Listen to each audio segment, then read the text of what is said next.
கிறிஸ்துவுக்குள் அன்பானவர்களே, ஆண்டவர் மீட்பருமாகிய இயேசு கிறிஸ்துவுடைய திருப்பெயரினாலே உங்களுக்கு அன்பின் தோத்திரங்களை தெரிவித்துக் கொள்கிறோம். ஒவ்வொரு வருடமும் நம்ம ஆலயத்தில் அமர்ந்து ஆண்டவருடைய சிலுவை மொழிகளை தியானிப்பது நம்முடைய வழக்கம். ஆனால் இந்த ஆண்டு நம்முடைய கதவுகள் பூட்டப்பட்டன. ஆலயங்கள் வெறும் கட்டடங்களாக மாத்திரம் இருக்கிறது.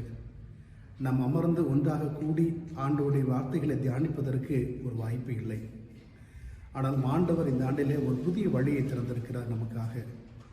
மீடியம் மூலியமாக மக்களை சந்திக்கவும், 7 மொழிகளை பல்வேறு பின்னணிகளை கொண்ட மக்கள் வழியாக நாம் அறிந்து கொள்ளவும் கற்றுக்கொள்ளவும் ஆண்டவர் அருமையான ஒரு வாய்ப்பை தந்திருக்கிறார். இந்த ஆண்டில் இந்த வாய்ப்பை பயன்படுத்திக் கொள்வோம். கடவுளுடைய பிரசன்னத்தை இதன் வழியாக நாம் உணர்வோம். நிச்சயமாக இந்த சிலுவை மொழிகளை தியானிக்கும் பொழுது கடவுள் தொடர்ந்து நம்மை வழிநடத்துவாராக. Dear friends, unfortunately, we couldn't meditate the 7 words in the church.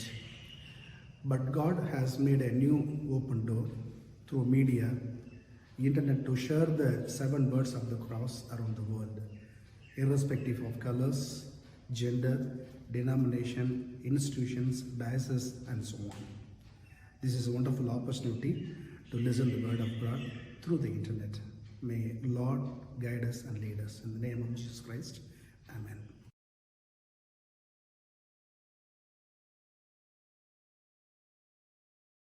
கிறிஸ்துவுக்குள் பிரியமான திருச்சபை மக்களே, சிறப்பாக பெரிய வழி ஆராதனை உங்களை சந்திப்பது மிகுந்த மகிழ்ச்சி அடைகின்றேன். இந்த நல்ல நாளிலும் நம்முடைய திருச்சபை சார்ந்த பிள்ளைகள் இந்த நாளுக்குரிய திருமுறை பகுதியை வாசிப்பார்கள்.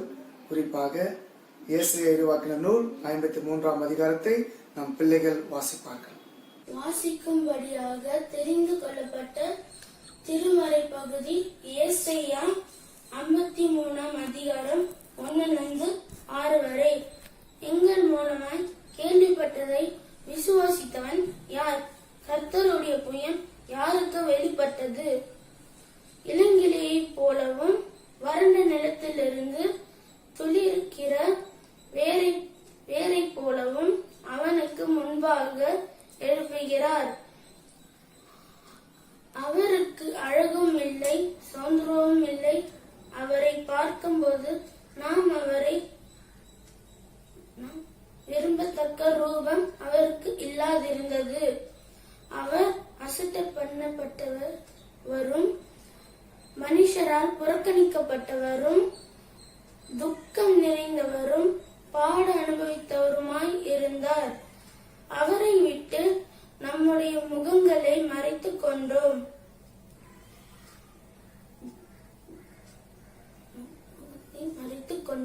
அவர் அசட்டை பண்ணப்பட்டிருந்தார், அவரை எண்ணாமல் போனோம். மேலாகவே அவர் நம்முடைய பாடுகளை ஏற்றுக்கொண்டு நம்முடைய துக்கங்களை சுமந்தார். நாமோ அவர் கடவுளால் அடிபட்டு வாதிக்கப்பட்டு சிறுமை பெற்று எண்ணுகிறோம். நம்முடைய மிருகங்களின் நிமித்தம் அவர் காயப்பட்டு நம்முடைய அக்கிரமங்களின் நிமித்தம் அவர் நொறுக்கப்பட்டார். நமக்கு சமாதானத்தை உண்டு பண்ணும் ஆக்கினை அவர் மேல் வந்தது. அவருடைய தழும்புகளாலே குணமாகிறோம். நம் எல்லாரும் ஆடுகளைப் போல வழி தப்பித் திரிந்து அவனவன் தன் வழியிலே போனோம். கர்த்தரோ நம் எல்லாருடைய அக்கிரமத்தையும் அவர் மேல் விழப்பண்ணினார். வாசிக்க வேண்டிய வேத பாடம் ஏசாயா தீர்க்கதரிசியின் புஸ்தகம் 53ஆம் அதிகாரம் வசனங்கள் 7-12 வரை. ஏசாயா 53 7-12 வரை. அவர் நெருக்கப்பட்டும் ஒடுக்கப்பட்டும் இருந்தார், ஆனாலும் தம்முடைய வாயை அவர் திறக்கவில்லை. அடிக்கப்படும்படிக்கு கொண்டு போகப்படுகிற ஒரு ஆட்டுக்குட்டியை போலவும் தன்னை மயிர் கதிர்க்கிறவன் முன்பாக சத்தமிடாதிருக்கிற ஆட்டை போலவும் அவர் தம்முடைய வாயை திறவாதிருந்தார். இடுக்கினிலும் நியாய தீர்ப்பிலும் இருந்து அவர் எடுக்கப்பட்டார். அவருடைய வம்சத்தை யாரால் சொல்லி முடியும்? ஜீவனுள்ளோருடைய தேசத்தில் இருந்து அறுப்புண்டு போனார். என் ஜனத்தின் மீறுதலின் நிமித்தம் அவர் வாதிக்கப்பட்டார். துன்மார்க்கரோடு அவருடைய பிரேதகுழியை நியமித்தார்கள். ஆனாலும் அவர் மரித்தபோது ஐஸ்வர்யவானோடு இருந்தார். அவர் கொடுமை செய்யவில்லை, அவர் வாயில் வஞ்சனை இருந்ததும் இல்லை. கர்த்தரோ அவரை நொறுக்க சித்தமாகி அவரை பாடுபடுத்தினார். அவருடைய ஆத்துமா தன்னை குற்ற நிவாரண பலியாக ஒப்பு கொடுக்கும் போது அவர் தமது சந்ததியை கண்டு நீடித்த நாளாய் இருப்பார். கர்த்தருக்கு சித்தமானது அவர் கையினால் வாய்க்கும். அவர் தமது ஆத்தும வருத்தத்தின் பலனை கண்டு திருப்தி ஆவார். என் தாசனாகிய நீதிபரர் தம்மை பற்றும் அறிவினால் அநேகரை நீதிமான்களாக்குவார். அவர்களுடைய அக்கிரமங்களை தாமே சுமந்து கொள்வார். அவர் தம்முடைய ஆத்துமாவை மரணத்தில் ஊற்றி அக்கிரமக்காரரில் ஒருவராக எண்ணப்பட்டு அநேகருடைய பாவத்தை தாமே சுமந்து அக்கிரமக்காரருக்காக வேண்டிக் கொண்டது நிமித்தம் அநேகரை அவருக்கு பங்காக கொடுப்பேன். பலவான்கள் அவர் தமக்கு கொள்ளையாக பங்கிட்டுக் கொள்வார். ஜெபம் செய்வோம். நேசிக்கிற நல்ல பிதாவே, மீண்டுமாக இந்த புனித வெள்ளிக்காக உடைய சமூகத்திலே நன்றியோடு துதிக்கிறோம் சுவாமி. வாழ்க்கையிலே கதவுகள் மூடப்பட்ட நிலையிலே இந்த நாளிலே நீர் சிலுவையில் மொழிந்த 7 தியானங்களை தியானித்து ஊடகத்தின் வாயிலாக மக்களுக்கு கொண்டு செல்வதற்கு நீர் கொடுத்த கிருபைக்காக, வாய்ப்புகளுக்காக மீண்டுமாக நன்றியோடு துதிக்கிறோம், ஸ்தோத்திரிக்கிறோம் சுவாமி. சிலுவையில் மொழிந்த மொழிகள் எங்களுடைய வாழ்க்கையிலே இன்றும் பேசும்படியாக நாங்கள் ஜெபிக்கிறோம். ஜெபத்தோடும் கருத்தோடும் இந்த சிலுவை மொழிகளை நாங்கள் தியானித்து வெளியிடும் பொழுது நீர் மக்களோடு பேசும்படியாக நாங்கள் வேண்டிக் கொள்கிறோம். தொடர்ந்து இந்த சிலுவையில் மொழிந்த மொழிகளின் மூலமாக நீர் எங்களுடைய வாழ்க்கையிலே மாற்றத்தை கொண்டு வரும்படியாக நாங்கள் ஜெபிக்கிறோம். ஒவ்வொருவரையும் நீர் ஆசீர்வதியும் வழிநடத்தும். மீட்பர் இயேசு மூலமாக ஜெபிக்கிறோம் நல்ல பிதாவே, ஆமென். ஆண்டவராகிய இயேசு கிறிஸ்துவின் இனிய நாமத்தினாலே உங்கள் அனைவருக்கும் அன்பின் தோத்திரங்களை தெரிவித்துக் கொள்கிறேன். இந்த வருடத்திலும் இந்த பெரிய வெள்ளி என்று ஆண்டவருடைய 7 வார்த்தைகளை தியானிப்பதிலே மகிழ்ச்சி அடைகிறேன். இந்த வாய்ப்பிற்காக ஆண்டவருக்கு நன்றி சொல்லுகிறேன். நான் இறப்பதற்கு ஆயத்தமாக இருக்கிறேன் என்று சொல்லி தென்னாப்பிரிக்க அதிபர் நெல்சன் மண்டேலா அவர்கள் தன்னுடைய கடைசி நிமிடங்களிலே தெரிவித்தார்கள். மதர் தெரேசா அவர்கள் என்னால் சுவாசிக்க முடியவில்லை என்று சொல்லி தன்னுடைய மரண நேரத்திலே தெரிவித்தார்கள். வாழும் பொழுது நாம் பேசுகிற வார்த்தைகளை காட்டிலும் மரண நேரத்தில் நாம் பேசுகிற வார்த்தைகள் மிகவும் முக்கியத்துவம் வாய்ந்தவையாக கருதப்படுகின்றன. ஏனென்று சொன்னால் அவை வாழ்வின் அனுபவங்களிலிருந்து வெளிப்படுகின்ற வார்த்தையாக இருக்கின்றன. வார்த்தைகளுக்கு அவ்வளவு முக்கியத்துவம் கொடுக்க வேண்டுமா? நிச்சயமாக. ஏனென்று சொன்னால் வார்த்தைகள் உருவாக்கவும் செய்யும், வார்த்தைகள் அழிக்கவும் செய்யும். சில வார்த்தைகள் குணப்படுத்தும், சில வார்த்தைகள் காயப்படுத்தும். சில வார்த்தைகள் உறவுகளை உருவாக்கும், சில வார்த்தைகள் உறவுகளை உடைக்கும். ஆண்டவர் தம்முடைய வார்த்தையினாலே இந்த உலகை உருவாக்கினார். வார்த்தை மாம்சமாகி நமக்குள்ளே வாசம் பண்ணினார் என்று சொல்லி யோவான் 1:14 வாசிக்கின்றோம். இயேசு கிறிஸ்து இந்த உலகத்திலே வாழ்ந்த பொழுது அவருடைய வாயிலிருந்து புறப்பட்ட வார்த்தைகள் அதிகாரம் உடையவைகளாகவும் வல்லமை உள்ளமையாகவும் இருந்தது. எப்பத்தா என்று கூறினார். நாவுகள் கட்டு அவிழ்க்கப்பட்டு பேசினான். இயேசுவின் வார்த்தைக்கு காற்றும் கடலும் கீழ்ப்படிந்தன. இயேசு கிறிஸ்து வாழும் பொழுதும் சரி, மரிக்கும் பொழுதும் சரி, வல்லமையுடைய வார்த்தைகளையே பேசினார். இப்பொழுதும் அவர் தன்னுடைய மரண நேரத்திலே மொழிந்த 7 வார்த்தைகளை குறித்து நாம் தியானிக்க இருக்கின்றோம். இந்த 7 வார்த்தைகளை தியானிக்கின்ற மரபு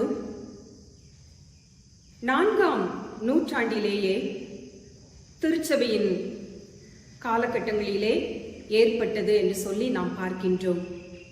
ஒவ்வொரு பெரிய வெள்ளிக்கிழமை என்றும் இந்த 7 வார்த்தைகளை நாம் தியானிக்கிறோம். குறிப்பாக இந்த வருடத்திலே COVID-19 என்கின்ற தொற்று காரணமாக பயமும் கலக்கமும் வாழ்வதற்கான ஆதாரங்கள் குறைந்து வருகின்ற இந்த சூழலிலே இந்த 7 வார்த்தைகள் நமக்கு என்ன கற்றுக் கொடுக்கின்றன? முதலாவது, ஆண்டவராகிய இயேசு கிறிஸ்துவின் சிலுவை மொழிகள் நம்மை எல்லா சூழல்களிலும் வழிநடத்துகின்றன. இரண்டாவது, ஆண்டவராகிய இயேசு கிறிஸ்துவின் சிலுவை மொழிகள் நம்மை பாவத்தில் இருந்தும் வியாதியில் இருந்தும் சாபத்தில் இருந்தும் தனி நபர்களாக கூட்டாக நம்மை விடுவிக்கின்றன. மூன்றாவதாக, ஆண்டவராகிய இயேசு கிறிஸ்துவின் சிலுவை மொழிகள் நமக்கு வாழ்வு கொடுக்கின்றன, நம்மை வழிநடத்துகின்றன, நம்மை விடுவிக்கின்றன, நமக்கு வாழ்வு கொடுக்கின்றன. இந்த சிந்தனையோடு கூட நாம் சிலுவை மொழிகளை தியானிப்போம். Every year on Good Friday, we are meditating the 7 words on the cross. This year also we are going to do the same one. The 7 words on the cross is leading us. The second point is the 7 words on the cross is liberating us. And the third one is giving life to us. Having with these in our minds and thoughts, let us meditate the 7 words on the cross. May God lead you and guide you all. அன்புக்குரியவர்களே, முதல் பாடலாக விந்தை கிறிஸ்து இயேசு ராஜா என்ற பாடலை கருத்தோடும் ஜெபத்தோடும் நாம் கேட்போமாக. இந்த பாடலை இசையின் வழியாக நமக்கு கொடுத்தவர்கள் ரெவரண்ட் ஜான் ரோலண்ட் அவர்கள். மும்பை திருச்சபையிலே அவர்கள் பணி செய்து கொண்டிருக்கின்றார்கள். இசையின் மூலமாக தன்னுடைய திருப்பணியை தொடர்ந்து செய்து கொண்டிருக்கிறார்கள். அவர்கள் நமக்கு இப்பாடலை இசைத்து வழிநடத்துவார்கள்.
ஆண்டவர் சிலுவையில் மொழிந்த முதலாவது திருமொழியை நம்மிடத்தில் பகிர்ந்து கொள்ள இருப்பவர்கள் ரெவரன் ஒய் ஜஸ்டின் அவர்கள்.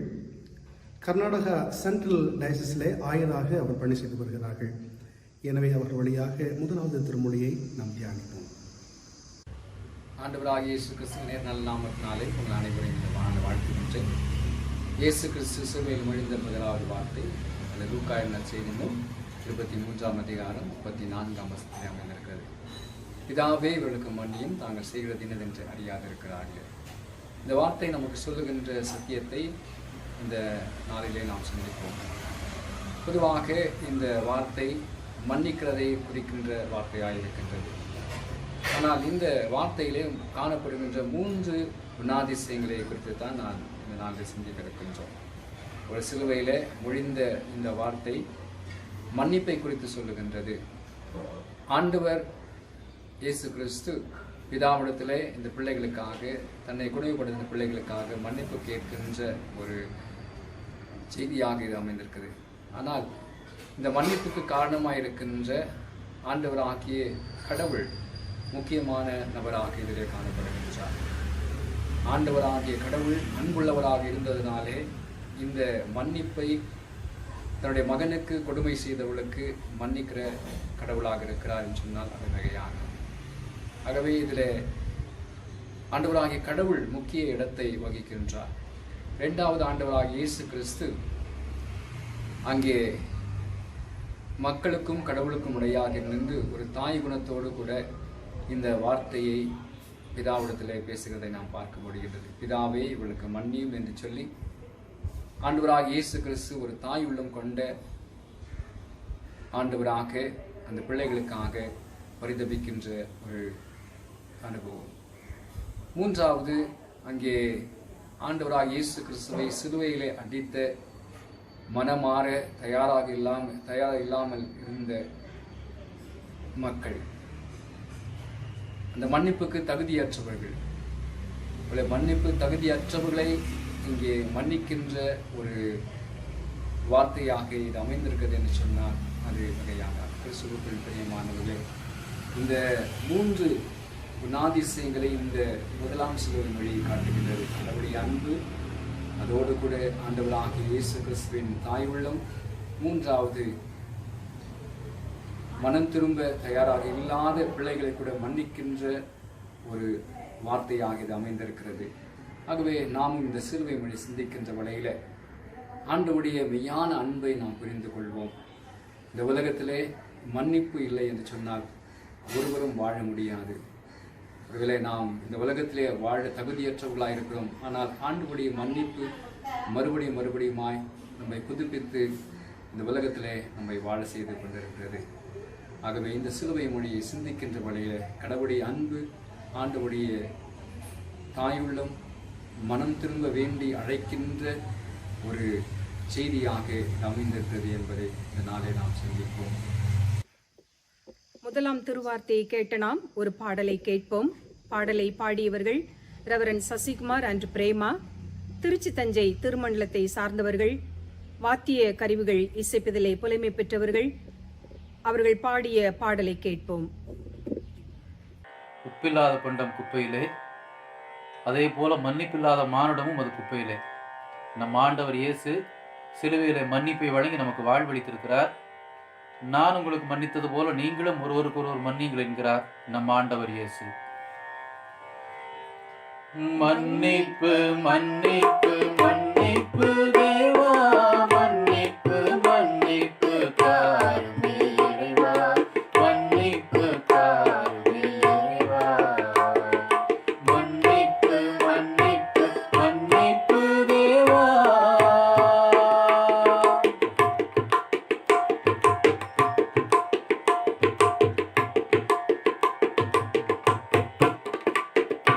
ஆண்டவர் ஆன்மா விரும்புகின்றார், ஆண்டிட்ட ஆன்மாவை தேடுகின்றார், கண்டிடும் பாவிக்கு அருளுகின்றார், நேரில் வேண்டிடும் ரோதிக்கு இறங்குகின்றார். ஆண்டவர் ஆன்மாவை விரும்புகின்றார், ஆண்டிட்ட ஆன்மாவை தேடுகின்றார்,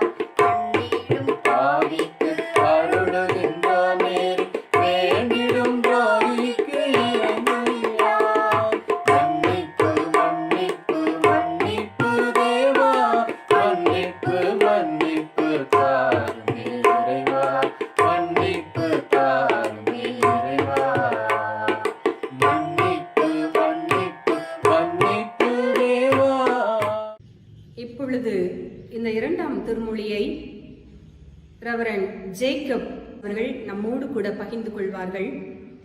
இவர்கள் இங்கிலாந்து நாட்டில் உள்ள மான்செஸ்டர் நகரில் உள்ள ஆலயத்திலே விகாராக பணி செய்து வருகின்றார்கள். தந்தை, மைந்தன், தூய ஆவியின் திருப்பேராலே ஆமென்.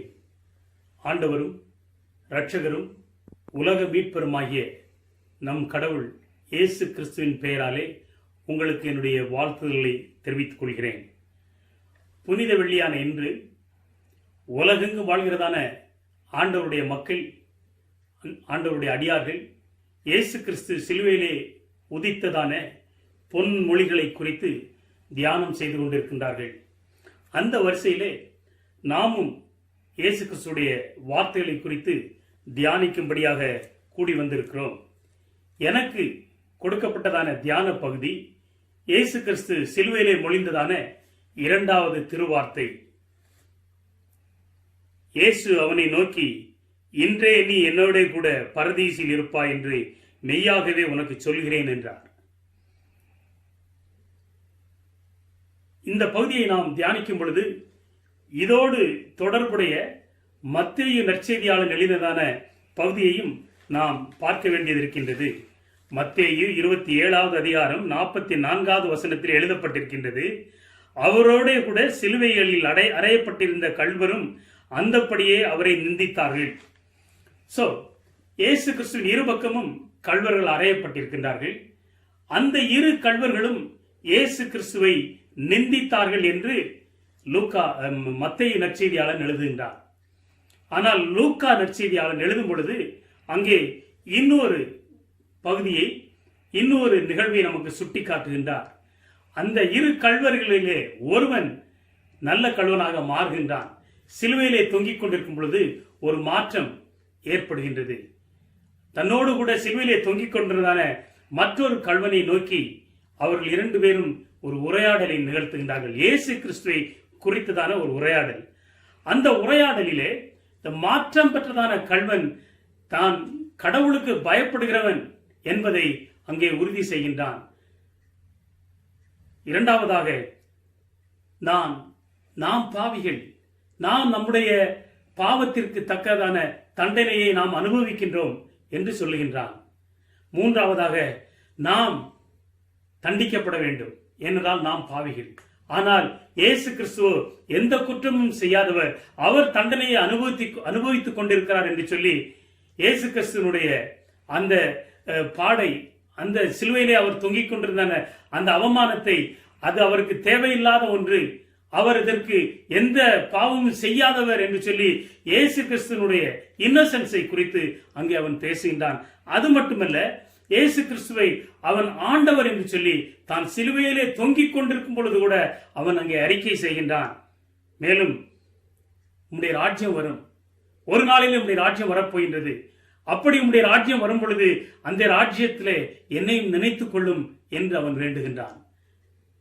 இயேசு கிறிஸ்து அவனுடைய வேண்டுதல்களை அங்கே கேட்கின்றார். கேட்டது மட்டுமல்ல, அந்த நிமிடமே, அந்த க்ஷணப்பொழுதே அவனுடைய அந்த வேண்டுகோளுக்கு பதிலளிக்கின்றார். தான் கடவுளுக்கு பயப்படுகிறவன் என்று அங்கே சிலுவையிலே தொங்கிக் கொண்டிருக்கும் பொழுது நிரூபிக்கின்றான்.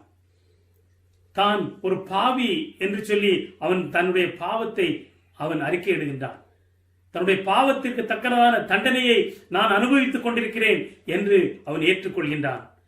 அதே வேளையிலே இயேசு கிறிஸ்து எந்த தவறும் செய்யாதவர், அவரே தண்டனையை அனுபவித்துக் கொண்டிருக்கின்றார் என்று அவன் உளமாற சாட்சி சொல்கின்றான். மட்டுமல்ல, இஸ் லார்ட், ஆண்டவரே உம்முடைய ராஜ்யம் வரும், அப்பொழுது என்னை நினைத்தருளும் என்று இயேசு கிறிஸ்துவை நோக்கி அவன் வேண்டுகின்றான். இயேசு கிறிஸ்து அவனை பார்த்து சொல்கின்றார், இன்றே நீ என்னோட கூட பரதீசில் இருப்பாய் என்று மெய்யாகவே உனக்கு சொல்கிறேன் என்றார். எனக்கு அருமையான தேவனுடைய பிள்ளைகளே, எந்த சூழ்நிலையிலும் நாம் கடவுளுக்கு பயப்பட வேண்டும். எந்த சூழ்நிலையிலும் நாம் நம்முடைய பாவத்தை உணர வேண்டும். உணர்ந்து அதை அறிக்கையிட்டு அதை நாம் ஆண்டவரிடத்தில் மன்னிப்பு கேட்டால் அவர் நமக்கு மன்னிப்பதற்கு அவர் எல்லா சித்தமும் கொண்டவராயிருக்கின்றார். மட்டுமல்ல, இயேசு கிறிஸ்து குற்றமற்றவர் என்று அறிக்கையிடுகின்றார். எந்த பாவமும் செய்யாதவர் என்று அத்தனை கூட்டத்தின் மத்தியிலே சிலுவையிலே தொங்கிக் கொண்டுதான் அந்த கள்வன் சொல்லுகின்றான், இவர் எந்த குற்றமும் அறியாதவர் என்று அறிக்கை இடுகின்றான். ஆண்டவரே, என்னை கொள்பவரே, என்னை வழிநடத்துகிறவரே, என்னை ஏற்றுக்கொள்ளும் என்று சொல்லி ஆண்டவரிடத்திலே அவன் கேட்டுகிறான். அவனுடைய வேண்டுதலை கடவுள் நிறைவேற்றுகின்றார். நாமும் இந்த புனித வெள்ளி அன்று அந்த நல்ல கள்வனை போல ஆண்டவருக்கு பயப்படுவோம். ஆண்டவருடைய ராஜ்யத்திற்கு நம்மை தகுதியுள்ளவர்களாய் மாற்றி அவருடைய ராஜ்யத்திலே நம்மையும் ஏற்றுக்கொள்ளும் உம்முடைய இறையரசு வரும் பொழுது அந்த இறையரசிலே அமைதியும் நீதியும் மகிழ்வும் நிறைவும் நிறைந்த இறையரசிலே என்னையும் ஏற்றுக்கொள்ளும் என்று சொல்லி நாம் ஆண்டவரிடத்திலே கேட்போம். அவர் மெய்யாகவே மெய்யாகவே நமது குரலை கேட்டு நமது வேண்டுகோளை கேட்டு அதற்கு பதில் தருவார். The Lord is always ready to accept us. The Lord always ready to embrace us, comfort us, and promise His kingdom for us. Amen. இரண்டாம் திருவார்த்தையை கேட்ட நாம் ஜெபத்தோடு ஒரு பாடலை கேட்போம். மரம் தெரிகிறது, அதில் இறைமகனும் உடல் முழுவதும் குருதியுடன். இப்பாடலை பாடியவர்கள் ரெவரண்ட் டேவிட் அவர்கள், சென்னை பேராயத்தை சேர்ந்தவர்கள்.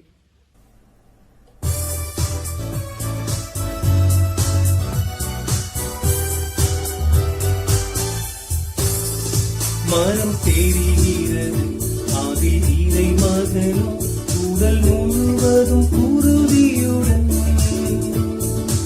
அவர் அருளும் திருமொழிகள் தேடும் என் வாழ்வுக்கு வழிகள்.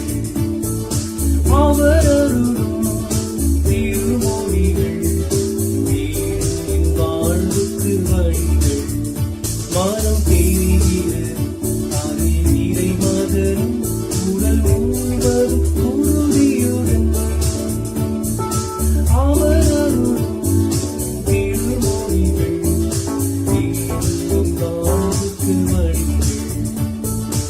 அவர் அருளும் திருமொழிகள் தேடும் வாழ்வுக்கு வழிகள்.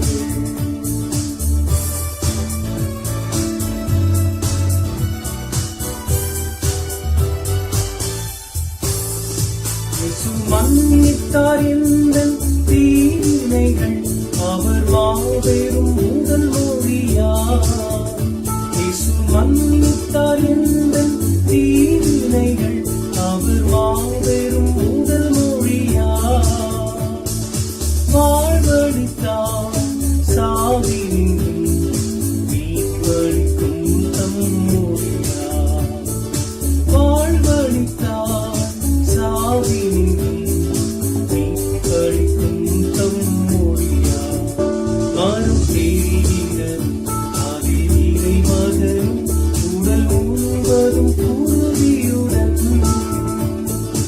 அவர் அருளும் திருமொழிகள் தேடும் என் வாழ்வுக்கு வழிகள். அவர் அருளும் திருமொழிகள் தேடும் என் வாழ்வுக்கு வழிகள்.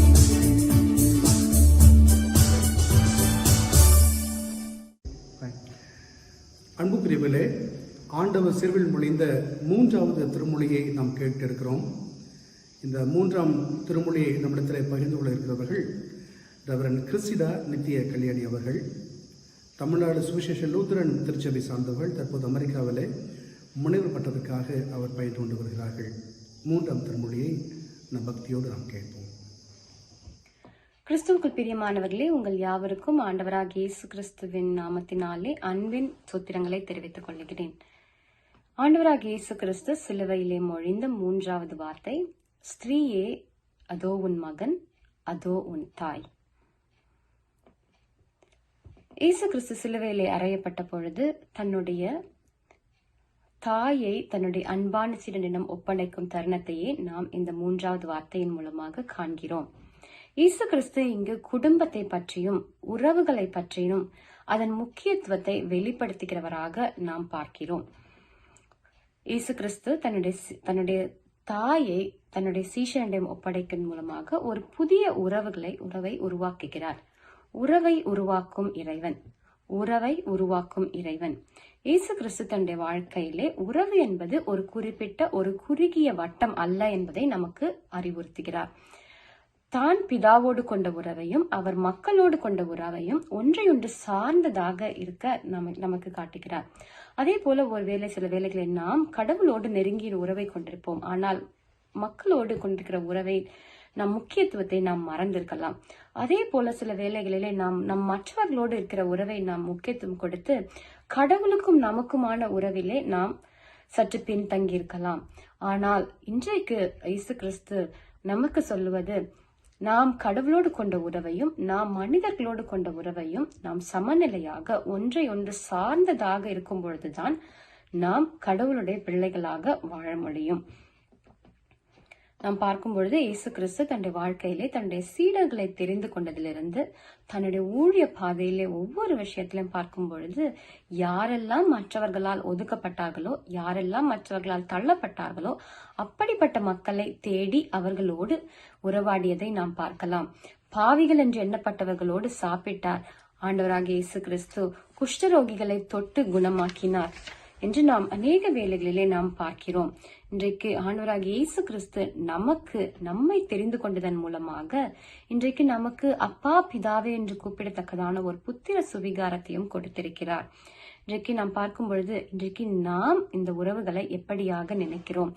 நமக்கு நம்முடைய உறவுகள் என்பது யார்? ஒருவேளை நாம் குறுகிய வட்டத்தோடு ஒரு குறிப்பிட்ட மக்கள் மாத்திரமே, ஒரு குறிப்பிட்ட சமூகத்தினர் மாத்திரமே, இல்ல ஒரு குறிப்பிட்ட மதத்தினர் மாத்திரமே நம்முடைய உறவுகளாக எண்ணும் பொழுது ஆண்டவராகிய இயேசு கிறிஸ்து நம்மை பார்த்து இதோ உன் தாய், இதோ உன் மகன் என்று சொல்லுகிறார். நாம் மற்றவர்களை நாம் நம்முடைய உறவுகளாக எண்ணும் பொழுதுதான் கடவுளுக்கும் நமக்குமான உறவு பலப்படுகிறதை பார்க்கலாம். மத்திய 12ஆம் அதிகாரத்துல பார்க்கும் பொழுது சீடர்கள் வந்து சொல்லுகிறார்கள், உம்முடைய தாயும் சகோதரர்களும் வந்திருக்கிறார்கள். அப்ப இயேசு கிறிஸ்து கேட்கிறார், யார் என்னுடைய தாயும் சகோதரர்கள்? யார் கடவுளுடைய சித்தத்தின்படி செய்கிறார்களோ அவர்களே என்னுடைய தாயும் சகோதரர்களுமா இருக்கிறார்கள் சொல்வதன் மூலமாக குடும்பம் என்ற ஒரு குறுகிய பார்வையிலிருந்து ஒரு விரிவான பார்வையை நமக்கு அளிக்கிறார். யார் இன்றைக்கு நம்முடைய குடும்பம்? யாரெல்லாம் ஆண்டவருடைய பிள்ளைகள், யாரெல்லாம் கடவுளின் சித்தத்தின்படி செய்கிறார்களோ அவர்கள் அனைவருமே நம்முடைய உறவுகள் தான். யாரெல்லாம் கடவுளால் படைக்கப்பட்டார்களோ அவர்கள் அனைவருமே நம்முடைய உறவுகளாக இன்றைக்கு நாம் எண்ண வேண்டும். அந்த முழு உலகத்தையும் கடவுள் படைத்து இன்றைக்கு நமக்கு உறவுகளாக நாம் ஒருவரோடு ஒருவர் அன்பிலே உறவாட நம்மை அழைக்கிறார். அது மாத்திரமில்லாமல் இரண்டாவதாக பார்க்கும் பொழுது பொறுப்பை ஏற்றுக்கொள்ளும் சீடன் என்று பார்க்கும் பொழுது இயேசு கிறிஸ்து இதோ உன் தாய் என்று சொன்ன மாத்திரத்திலே நாம் பார்க்கிறோம். அந்நேரம் முதல் அந்த சீஷன் அந்த தாயை தன்னுடைய இல்லத்திலே ஏற்றுக்கொண்டார் என்று பார்க்கும் பொழுது உடனடியாக தன்னுடைய பொறுப்பை செயல்படுத்தின இந்த சீடனை நாம் பார்க்கிறோம். இன்றைக்கு கடவுள் அந்த சீடனிடம் மாத்திரமல்ல நம்மிடமும் சொல்லுகிறார், இதோ உன் தாய், இதோ உன் மகன், இதோ உன் சகோதரன், இதோ உன் சகோதரி என்று. இன்றைக்கு அநேக வேளைகளே ஆண்டவர் சுட்டி காட்டுகிறவர்கள் நமக்கு பிடிக்காதவர்களாக இருக்கலாம், அவர்களோடு நாம் பழக முடியாதவர்களாக இருக்கலாம். ஆனால் இன்றைக்கு அனைவரையுமே ஆண்டவர் நம்முடைய உறவுகளாக ஏற்றுக்கொள்ள நமக்கு இந்த பொறுப்பை அளித்திருக்கிறார். இந்த பொறுப்பை பெற்றுக்கொண்ட அதை நாம் நிறைவேற்ற, இந்த சீடனை போல உடனடியாக நாம் நிறைவேற்ற நம்மை ஆண்டவர் அழைக்கிறார். இந்த 3வது வார்த்தையின் மூலமாக நாம் உறவுகளை உருவாக்கவும், நமக்கு கொடுக்கப்பட்ட பொறுப்பை நிறைவேற்றவும் கடவுள் தாமே, திரியேக தேவன் தாமே நமக்கு கிருபையும் பலத்தையும் அளிப்பாராக. ஆமென். Let us see a small gist in English. Jesus' third word on the cross. This word enables us to think about how Jesus was so concerned about his family even at the point of death. Firstly, we see that Jesus creates a relationship by giving his mother to his beloved disciple. He maintained the relationship with God the Father and also the people in a similar way. He related with people who were neglected as others and as outsiders. He was in a close relationship with who the world considered as not important. Jesus broadened the understanding of who and what means a family. We are called to create and renew our relationships with people who are not always like us or sometimes who is different from us. Let us create new relationships on the basis of love. Secondly, let us take responsibility as the disciple took immediate responsibility as Jesus told him to take care of his mother. மூன்றாம் திருமொழியை தொடர்ந்து ஒரு பாடலை கேட்போம். இப்பாடலை பாடியவர் reverend Ramesh அவர்கள். அவர்களோடு சேர்ந்து பாடகர் குழுவும் பாடியுள்ளார்கள்.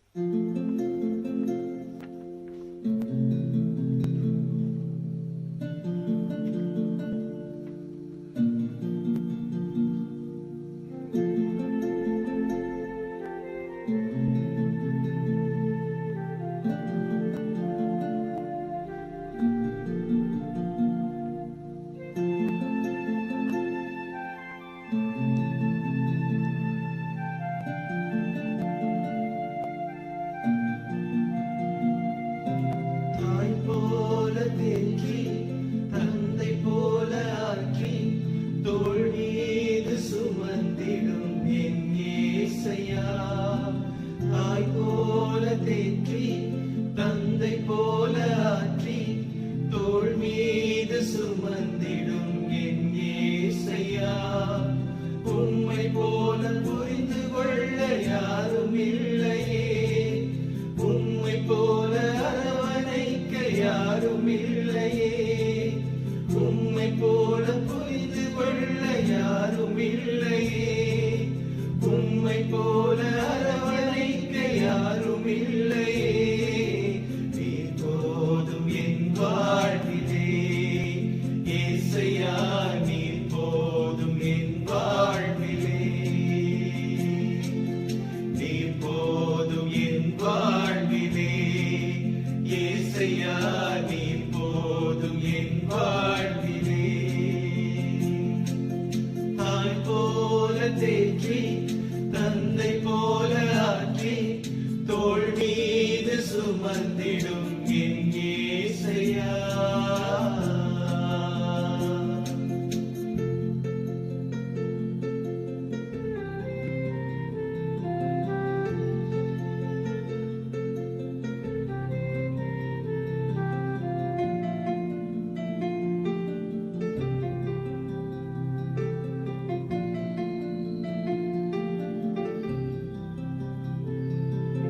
பரிதவித்த கூட்டம் பாசத்தோடு எங்க சிலுவையில் பரிவுடன் நோக்கினீரே. உம் பிள்ளை இதோ உன்னம்மாதோ புது உறவை இன்று தந்தீரே. அம்மாவின் ஏக்கத்தை தீர்ப்பவரே, சீடரும் அன்புடன் ஏற்றாரே. அம்மாவின் ஏக்கத்தை தீர்ப்பவரே, சீடரும் அன்புடன் ஏற்றாரே. நீர் போதும் என் வாழ்விலே இயேசையா, நீர் போதும் என் வாழ்விலே, நீர் போதும் என் வாழ்விலே இயேசையா, நீர் போதும் என் வாழ்விலே.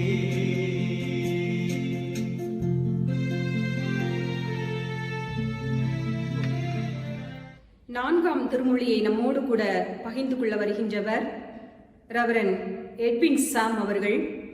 கன்னியாகுமரியை சார்ந்தவர்கள். தற்போது இவர்கள் வெள்ளூரில் உள்ள சிஎம்சி மருத்துவமனையில் சாப்ளினாக பணி செய்து வருகிறார்கள். அருள்நாதர் இயேசு சிலுவையிலே மொழிந்த 4வது வார்த்தை மத்தேயு எழுதின நற்செய்தி நூல் 27ஆம் அதிகாரம் 46வது வசனம். என் இறைவா, என் இறைவா, ஏன் என்னை கைவிட்டீர்? அருமையானவர்களே, கைவிடப்படுதல் என்பது மிகவும் கொடுமையான ஒரு அனுபவம். இன்று கொரோனா வைரஸின் தாக்குதலினால் நாம் சபைகளிலே ஒன்று சேர இயலாமல் இல்லங்களிலிருந்து இறைவனை ஆராதிக்கின்றோம். அலைக்கற்றைகள் நம்மை ஒன்றிணைக்கின்றது. கொரோனாவின் பீதியினால் பலர் தனிமைப்படுத்தப்பட்டுள்ளனர்.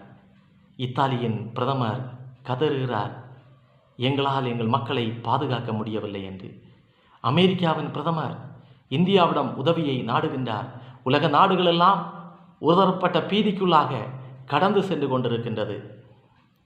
இந்த தடை உத்தரவினால் இந்த நாளிலும் நம்முடைய தேசத்தில் அமல்படுத்தப்பட்டிருக்கக்கூடிய தடை உத்தரவினால் சொந்த இடங்களுக்கு நடந்து சென்றவர்கள் கையில் பணம் இல்லாமலும் பசியினாலும் வழியிலே மாண்டவர்கள் அநேகர்.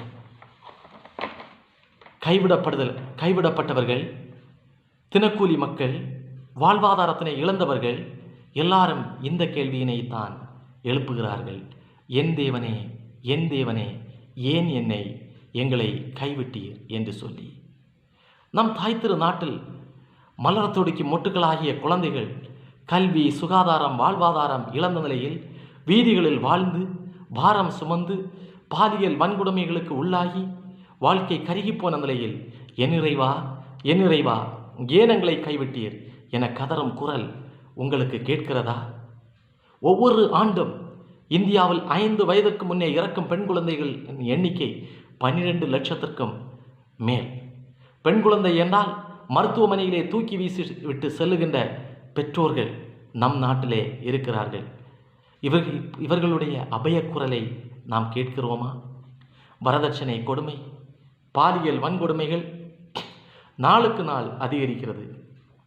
எய்ட்ஸ்னால் பாதிக்கப்பட்டவர்களை தனிமைப்படுத்துவது, திருநங்கைகளிடம் சமூக விலகலை கடைபிடிப்பது, இலங்கையிலே தங்களது உரிமைக்காக போராடியவர்களை சாகடித்தது, மீதமுள்ள 3 லட்சம் குடும்பங்களை முள்வேலி முகாம்களில் அடைத்து விலங்குகளைப் போல் நடத்தியது, காஷ்மீரில் வனவாசம் அனுபவித்த மக்களின் கதறுதல்கள் இதற்கு இணையானது என நம்மில் எத்தனை பேருக்குத்தான் தெரியும்? அன்பர்களே, இறைமகன் இயேசு இரவு முழுவதும் தூக்கமின்மை, விசாரணை என்ற பெயரில் உடலும் உள்ளமும் சோர்ந்து போய் தளர்ந்து போகும் அளவிற்கு பாடுகள், சிலுவை சுமந்து நடந்த கொடிய வேதனை, பசிதாகம், சிலுவையில் அரைந்து ரத்தம் சிந்திய கொடுமை, உன்னையே நீ விடுவித்துக்கொள், சிலுவையிலிருந்து இறங்கி வா என்ற ஏளன பேச்சு, தன்னை ரட்சித்துக் கொள்ள தகுதியற்றவர் என்ற நிந்தனை சொற்கள், 3 மணி நேரம் முதல் 9 மணி நேரம் வரைக்கும் சிலுவையிலே தொங்கிய அந்த வேதனை, இவை எல்லாவற்றின் மத்தியிலும் தான் அவர் கதறுகிறார், என் இறைவா, என் இறைவா, ஏன் என்னை கைவிட்டீர் என்று. இறைபக்தன் ஒருவன் இதனை கேட்கப்படாத இறைவேண்டல் என்று சொல்லி சுட்டி காட்டுகின்றார். எப்படி பார்த்தாலும் கிறிஸ்து உணர்வு பூர்வமாக இங்கு மக்களின் உணர்வை வெளிப்படுத்துகின்றார். முதலாவதாக கைவிடப்படுதல் கொடுமையான அனுபவம். உயர்ந்த லட்சியங்களுக்காக போராடுகிறவர்கள் பல வேளைகளில் கைவிடப்படுதல் என்னும் கொடிய அனுபவத்தை சந்திக்கின்றனர். ஏசாயா இறைவாக்கினர் 53:3 இதனை முன்குறித்துள்ளார். அவர் அசட்டை பண்ணப்பட்டு மனுஷரால் புறக்கணிக்கப்பட்டு துக்கம் நிறைந்து பாடு அனுபவித்தவருமாயிருந்தார். உடனிருந்தவர்கள் தங்கள் முகங்களை மறைத்து கொண்டார்கள். சிலுவையின் பாடுகளில் இதுவே நிகழ்ந்தது. சீடரெல்லாரும் அவரை விட்டு ஓடிப்போனார்கள். இரண்டாவதாக கைவிடப்படுதல் கடவுளை சார்ந்து நிற்பது. உலகின் உறவுகள் பல வகைகளில் வெளிப்படுகின்றன. நண்பன், இரத்த பந்தம், கட்சி, சபை என இணைக்கப்படுகிறோம். பதவிகளை தக்க வைத்துக் கொள்ள கைகோர்ப்பாரும் உண்டு. ஆனால் நிமிடங்களில் இந்த உறவுகள் சுயநலத்திற்காக முறியடிக்கப்படுகிறது. ஆனால் இயேசு கிறிஸ்து கைவிடப்பட்ட நிலையிலும் தந்தையே சார்ந்து நின்று ஏக்க குரல் எழுப்பி தனது உறவை வெளிப்படுத்துகின்றார். இந்த கதறுதலின் மூலம் கைவிடப்பட்ட மக்களோடு இணைத்தல். இறையரசின் விரிவாக்க பணியினை செய்யும் போது ஏற்படும் கடுமையான கைவிடப்படுகின்ற அனுபவங்களை குறித்து தெளிவாக மத்தேயு 10, 16, 17, 21, 22 வசனங்களில் மத்தேயு ஆக்கியோன் எடுத்து கூறுகிறார். ஆடுகளை ஓய் நாய்களுக்குள்ளே அனுப்புவதை இந்த அனுபவம், ஆலோசனை சங்கங்களில் ஒப்புக் கொடுத்தல், கொலை செய்யப்படுதல், எல்லாராலும் பகைக்கப்படுதல், இவை அனைத்தும் இறையரசின் விரிவாக்க பணியில் ஈடுபடுபவர் சந்திக்கும் கொடிய அனுபவங்கள். என் இறைவா, என் இறைவா, ஏன் என்னை கைவிட்டீர் என்பது தோல்வியின் துணி அல்ல, அது நம்பிக்கையின் அறைகூவல். இது கைவிடப்படும் அனைவரோடும் கிறிஸ்து இணைந்திருக்கிறார் என்ற நம்பிக்கையின் செய்தியினை உரக்க கூறும் உறுதியான வார்த்தை. இந்த வார்த்தை கைவிடப்படும் எச்சூழலிலும் கிறிஸ்து நம்மோடு இருக்கிறார் என்ற நம்பிக்கையினை மலரச் செய்யட்டும். இறையர்கள் நம்மோடு இருந்து நம்மை ஆற்றல் படுத்துவதாக. ஆமென். திருப்பாதம் நம்பி வந்தேன், கிருபை நிறை இயேசுவே தமது அன்பை கண்டடைந்தேன், தேவ சமூகத்திலே என்ற பாடலை இப்பொழுது நாம் கேட்போம். இப்பாடலை பாடியவர்கள் ரெவரண்ட் பெஞ்சமின் அவர்கள். மதுரை ராமநாதபுரம் திருமண்டலத்தை சார்ந்தவர்கள், இசைக்கருவிகள் இசைப்பதிலும் பாடுவதிலும் புலமை பெற்றவர்கள்.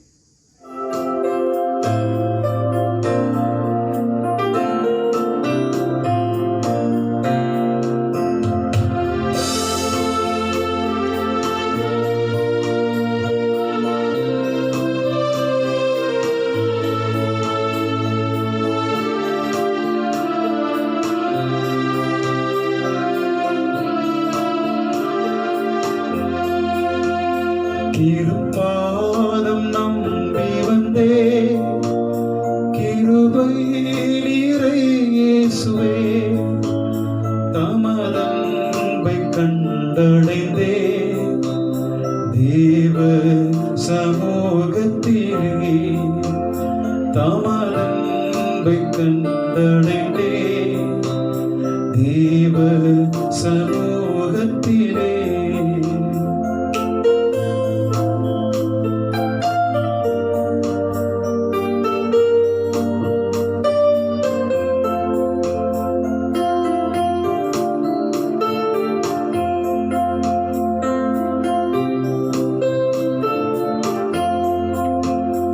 என்னை நோக்கி கூப்பிடு என்றே இன்னல் துன்ப நேரத்திலும் என்னை நோக்கி கூப்பிடு என்றே இன்னல் துன்ப நேரத்திலும் கருத்தாய் விசாரித்து என்றும் கனிவோடு என்னை நோக்கிடுவே கருத்தாய் விசாரித்து என்றும் கனிவோடு என்னை நோக்கிடுவே திருப்பாதம் நம்பி வந்தே கிருபை நீரை இயேசுவே தமதன்பை கண்டடைந்தே தேவ சமூகத்திலே தமதன்பை கண்டடைந்தே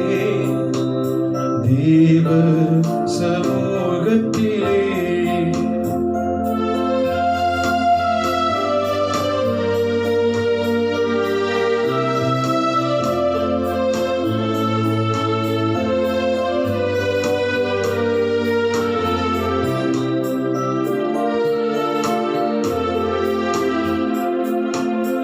என்னை கைவிடாதிரும் நாதா என்ன நிந்தை நேரிடினும் என்னை கைவிடாதிரும் நாதா என்ன நிந்தை நேரிடினும் உமக்காக யாவும் சகிப்பே உமது பலன் நீந்திடுவே உமக்காக யாவும் சகிப்பே உமது பலன் நீந்திடுவே திருப்பாதம் நம்பி வந்தே கிருபை நீரை இயேசுவே தமதன்பை கண்டடைந்தே தேவ சமூகத்திலே தமதன்பை கண்டடைந்தே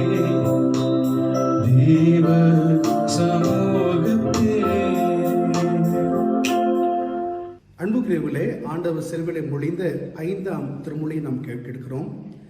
இந்த 5ஆம் திருமொழியை நம்மிடத்தில் பகிர்ந்து கொள்கிறவர்கள் எங்களது கல்லூரியினுடைய பேராசிரியரும் எனது ஆசிரியரும் தமிழ்நாடு இறையல் கல்லூரியின் முதல்வருமாக இருக்கக்கூடிய ரெவரண்ட் டாக்டர் மார்கரெட் கலைச்செல்வி அவர்கள் பகிர்ந்து கொள்ள இருக்கிறார்கள். நம்ம எல்லாருக்கும் தெரிந்தும் அவர்கள் ஒரு பெண் விடுதலை இறையிலாளர். எனவே ஆண்டவருடைய திருமொழிகளை அவர் வழியாக நாம் தியானிப்போம். அன்புக்குரியவர்களே, ஆண்டவராகிய இயேசு கிறிஸ்துவினுடைய திருநாமத்தினாலே உங்கள் எல்லோருக்கும் வாழ்த்துக்களை தெரிவித்துக் கொள்கின்றேன். இந்த பெரிய வெள்ளியன்று இயேசு கிறிஸ்து சிலுவையிலே மொழிந்த அந்த வார்த்தைகளை குறித்து சிந்திப்பதற்காக ஆண்டவர் கொடுத்த இந்த வாய்ப்புக்காக நான் கடவுளுக்கு நன்றி சொல்லுகின்றேன். இப்படிப்பட்ட தருணங்கள் உண்மையிலேயே மக்களை சென்றடையும் பொழுது நமக்கு இது ஒரு நல்ல வாய்ப்பாக இருக்கின்றது. இந்த தாகமாக இருக்கின்றேன் என்கின்ற இந்த 5வது திருமொழி பற்றி நாம் இப்பொழுது பேச இருக்கின்றோம், சிந்திக்க இருக்கின்றோம். இந்த வசனத்தை சிறு வயதிலிருந்து நான் கேட்டிருக்கின்றேன். சபையில் உட்கார்ந்து அதை கேட்டுக்கொண்டிருக்கும் பொழுது என்னுடைய அம்மாவின் பக்கத்தில் இருந்து அதை கேட்டுக்கொண்டிருப்பேன். என்னுடைய தாயார் இந்த வசனத்தை அறிவித்த உடனேயே அழுது விடுவார்கள். அதை முடித்த பிறகு நான் வீட்டுக்கு வந்து கேட்பேன், ஏன் அம்மா அழுதீர்கள் என்று கேட்பேன். அவர்கள் சொன்னார்கள், எனக்கு அந்த வசனத்தை கேட்டாலே எனக்கு அழுகை வந்து விடுகின்றது. இயேசு கிறிஸ்துவுக்கு எந்த அளவுக்கு ஒரு மனதிற்குள்ளாக உடல் ரீதியாக ஒரு தாகம், ஒரு வேட்கை, ஒரு வருத்தம், ஒரு வேதனை இருந்திருக்கும் ஒரு மனிதனுக்கு. அந்த உடல் ரீதியான அந்த தாகத்தை அவர் எவ்வளோ மனசு நொந்து போய் உடல் வேதனையில் அந்த தண்ணி வேணும்னு கேட்டிருப்பார். அதை கூட இவங்களுக்கு கொடுக்க முடியலையே என்று சொல்லி மனதுக்குள்ளாக அவர் வேதனைப்பட்டதாக சொல்லுவார்கள். அவருடைய வேதனையை அவர் புரிந்து கொண்டதாக அவருடைய அழுகை எனக்கு வெளிப்பட்டது. இன்னும் அப்படிப்பட்ட மக்கள் இருக்கிறார்கள். இந்த வசனத்தை சொன்ன உடனேயே இயேசு கிறிஸ்துவனுடைய பாடுகளை நினைத்து அழுகின்ற அநேக மக்கள் இருக்கின்றார்கள். இங்கே இந்த தாகமாய் இருக்கின்றேன் என்று சொல்லப்படுகின்ற இந்த வசனம், யோவானிலே பதிவு செய்யப்பட்டிருக்கின்ற இந்த வசனம் 2 நிலைகளே புரிந்து கொள்ளப்படுகின்றது. முதலாவதாக உடல் ரீதியான தாகம், இரண்டாவதாக ஆன்மீக ரீதியான தாகம். இந்த உடல் ரீதியான தாகம் என்று சொல்லும் பொழுது யோவான் இயேசு கிறிஸ்துவை இங்கே ஒரு மனித குமாரனாக பதிவு செய்ய விரும்புகின்றார். இயேசு கிறிஸ்து இந்த உலக பிரகாரமாக இந்த உலகத்திலே வந்து மனுஷகுமாரனாக, அவர் கடவுளுடைய குமாரனாக இங்கே வந்து அவர் அவதரித்து இந்த இடத்திலே வாழ்ந்து பாடுபட்டு அவர் இருந்தார் என்கிறதை பதிவு செய்வதற்கான ஒரு அடையாளமாக அவர் அதை பார்க்கின்றார். அதை அவர் தீர்க்க தரிசனங்கள் நிறைவேறுதலாகவும் பார்த்தார், கடவுளுடைய சித்தமாகவும் பார்த்தார். அதை அவர் யோவான் 3:16 வெளிப்படுத்துகின்றார். கடவுள் உலகத்தை இவ்வளவாய் அன்பு கூர்ந்ததினால தன்னுடைய ஒரே குமாரனை இந்த உலகத்திற்குள்ளாக கொடுத்தார் என்று அதை அவர் பதிவு செய்கின்றார். கடவுள் இந்த உலகத்தை அதிகமாக நேசித்ததினால இயேசு கிறிஸ்துவை தன்னுடைய மகனை இந்த உலகத்திற்குள்ளாக கொடுத்தார் என்று இருக்கின்றது. ஆக இயேசு கிறிஸ்துவனுடைய இந்த உடல் ரீதியான ஒரு பாடு, தாகம், எல்லா விதமான கஷ்டங்கள் எல்லாம் அது தீர்க்க தரிசனங்களுடைய நிறைவேறுதலாகவும் பார்க்கப்பட்டது. இரண்டாவதாக ஆன்மீக தாகம். இந்த ஆன்மீக தாகம் என்று சொல்லும் பொழுது இயேசு கிறிஸ்துவுக்கு இந்த ஆன்மீக தாகம் இருந்ததை அவருடைய வாழ்க்கையும் வரலாறும் மரணமும் உயிர்த்தெழுதலும் நமக்கு சுட்டி காட்டுகின்றது. அதாவது இயேசு கிறிஸ்து என்ன செய்கின்றார் என்று சொன்னால், அவர் மத்தேயு 25ஆம் அதிகாரத்திலே ஒரு நிகழ்வை சுட்டி காட்டுகின்றார். அதாவது கடைசியிலே கடவுளின் குமாரன் வரும்பொழுது மக்கள் எல்லாரும் அவரை நோக்கி வருவார்கள். அப்படி வரும்பொழுது, நான் தாகமாய் இருந்தேன், நான் பசியாய் இருந்தேன், நான் ஆடை இல்லாமல் இருந்தேன், சிறையில் இருந்தேன், நான் வியாதியாய் இருந்தேன், என்னை யாருமே வந்து பார்க்கவில்லை என்று சொல்லும் பொழுது, நாங்கள் எப்பொழுது உங்களை பார்த்தோம் இப்படியெல்லாம் என்று கேட்கிறார்கள். அப்பொழுது இந்த சிறியரில் மிகவும் சிறியோருக்கு எதை செய்தீர்களோ அதை எனக்கே செய்தீர்கள் என்று சொல்லுகின்ற இயேசு கிறிஸ்துவை நாம் அங்கு பார்க்கின்றோம். ஆக இயேசு கிறிஸ்துவுக்கு இந்த தாகம் என்பது நீதியின் பால் இருந்த தாகம், ஏழை மக்களுடைய நீதியின் மேல் இருந்த தாகமாக பார்க்கப்படுகின்றது. அவருடைய வாழ்க்கை, மரணம், அவருடைய உயிர்த்தெழுதல் இது நமக்கு சுட்டி காட்டுகின்றது. ஆக இந்த 2 நிலைகளிலே உடல் ரீதியான தாகம் மற்றும் ஆன்மீக ரீதியான தாகத்தை இங்கே பதிவு செய்து இந்த இயேசு கிறிஸ்து சொல்லிய ஐ எம் தர்ஸ்ட் என்று சொல்லுகின்ற அந்த வசனங்கள் நம்மையும் ஒரு சவால் விடுவதாக இருக்கின்றது. இயேசு கிறிஸ்துவுக்கு உடல் ரீதியான தாகம் மட்டுமல்ல, ஆன்மீக ரீதியான தாகமும் இருந்தது. இந்த ஆன்மீக ரீதியான தாகத்துக்கு தான் பலரை பல நிலைகளிலே கொண்டு செல்லும்.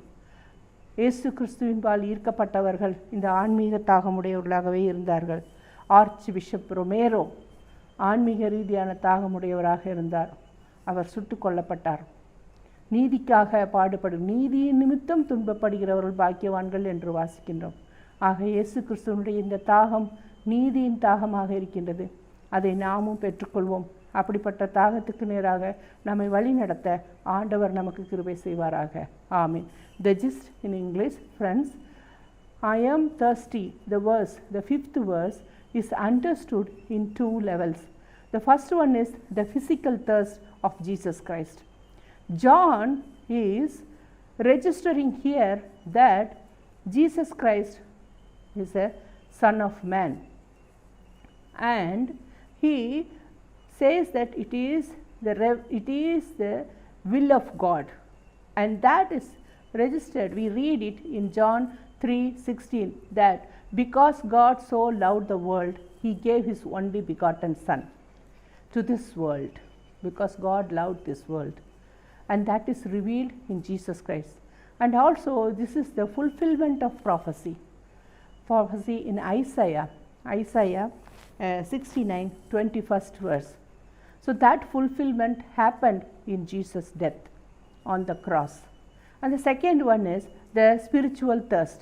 And always Jesus had the passion for poor, the justice for the poor, and he had this thirst on justice, the justice for poor.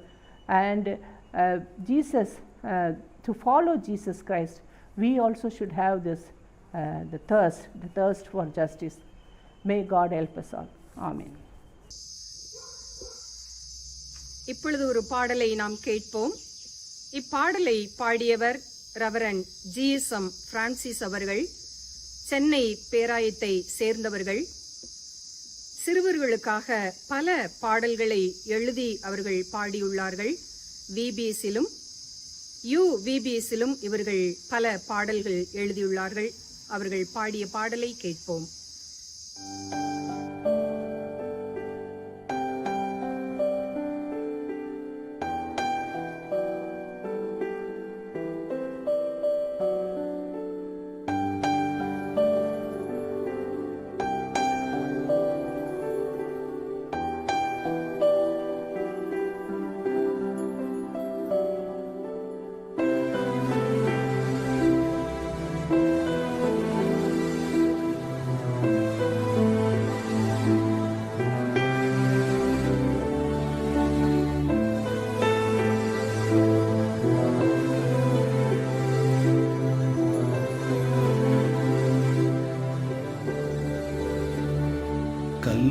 Kalvari மாமலையோரம் கொடும் கோர காட்சி கண்டீர், கண்ணில் நீர் வழிந்திடுமே, எந்த மீட்பர் இயேசு அதோ, எந்த மீட்பர் இயேசு அதோ. கல்வாரி மாமலையோரம் கோடும் கோர காட்சி கண்டீர், கண்ணில் நீர் வழிந்திடுமே, எந்த மீட்பர் இயேசு அதோ, எந்த மீட்பர் இயேசு அதோ.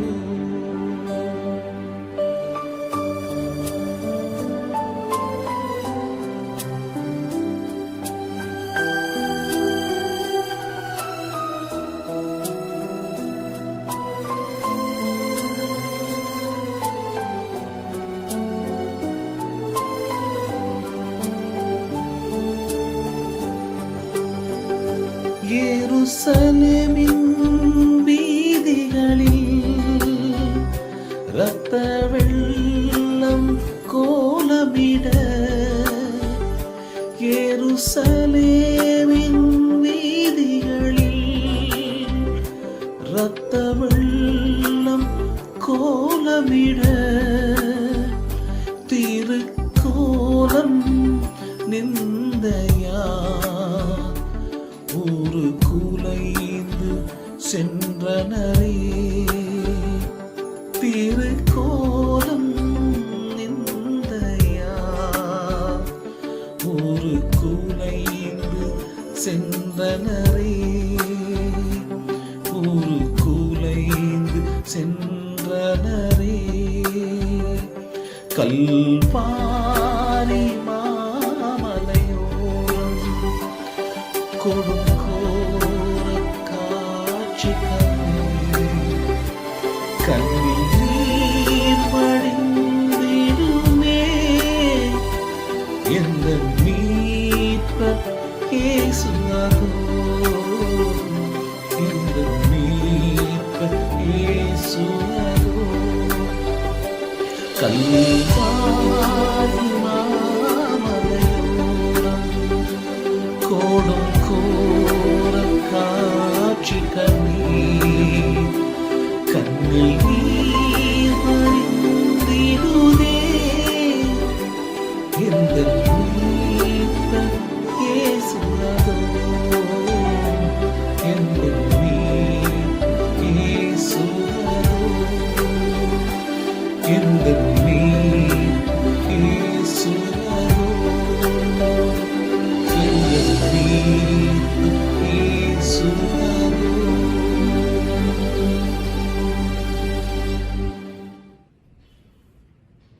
ரெவரண்ட் டாக்டர் டிஜிஏ தாமஸ் அவர்கள் 6ஆம் திருமொழியை நமக்கு வழங்குகின்றார்கள். இவர்கள் தூத்துக்குடி நாசரேத் திருமண்டலத்தை சார்ந்தவர்கள் ஆவார்கள்.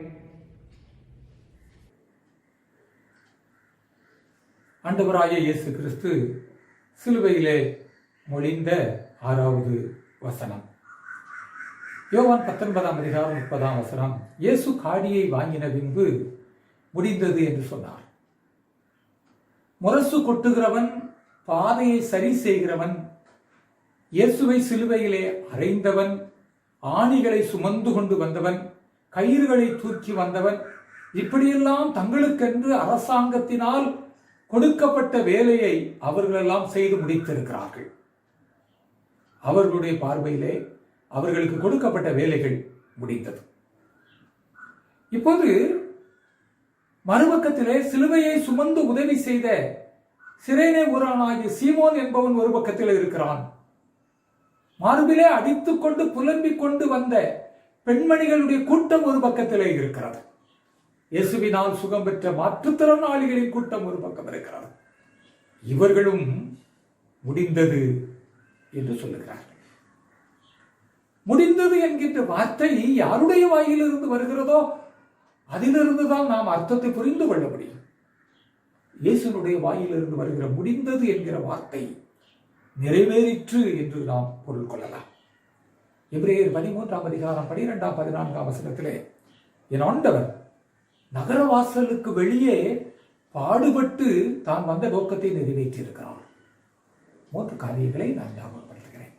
1, வேத வாக்கியம் நிறைவேறி முடிந்திருக்கிறது.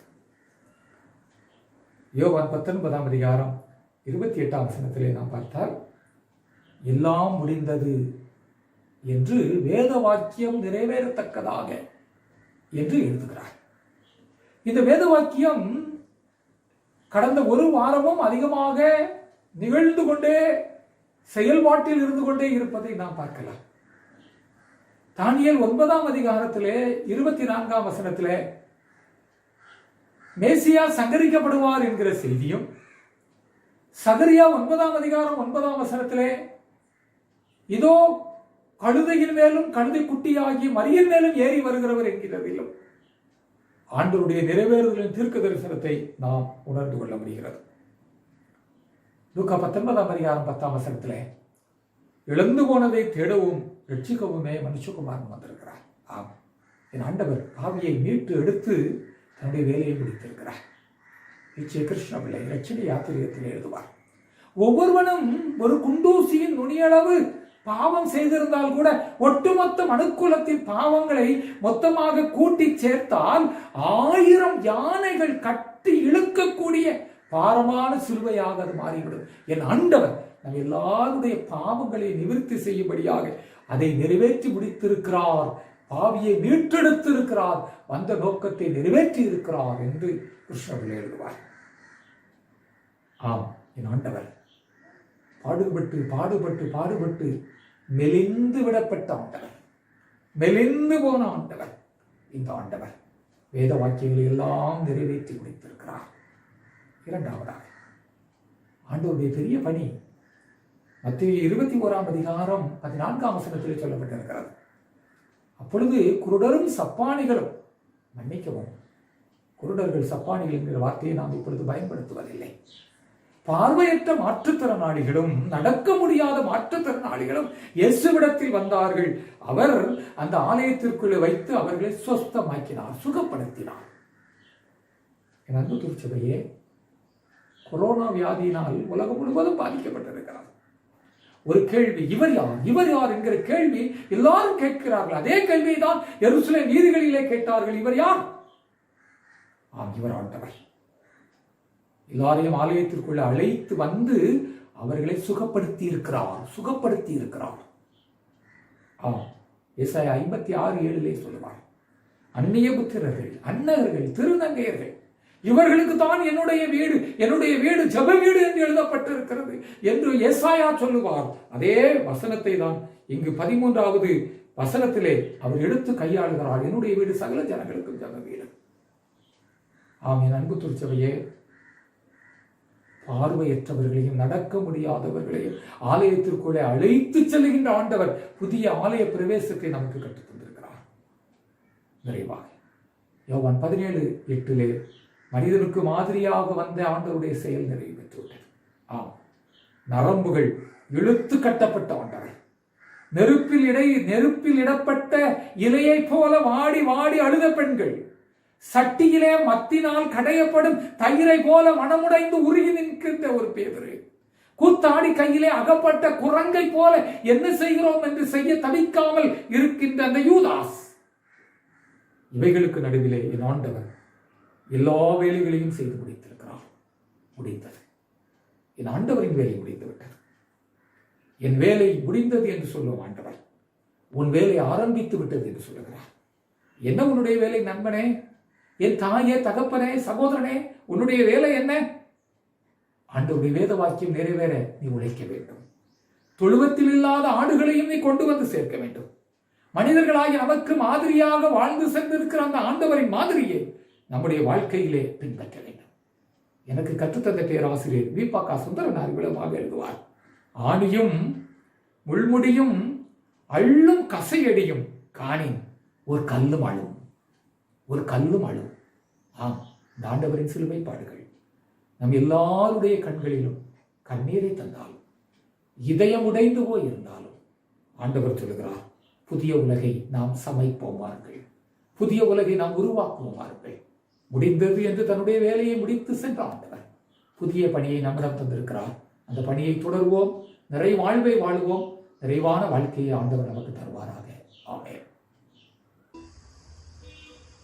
6ஆம் திருவாக்கை கேட்ட நாம் ஒரு பாடலை கேட்போம். இப்பாடலை பாடியவர்கள் ரெவரண்ட் அகிலன் அவர்கள், ஆற்காடு லுத்தரன் திருச்சபையை சார்ந்தவர்கள், தமிழ்நாடு இறையியல் கல்லூரியிலே இசை பேராசிரியராக பணி செய்தவர்கள். அவர்கள் மூலமாக இப்பாடலை கேட்டு மகிழ்வோம்.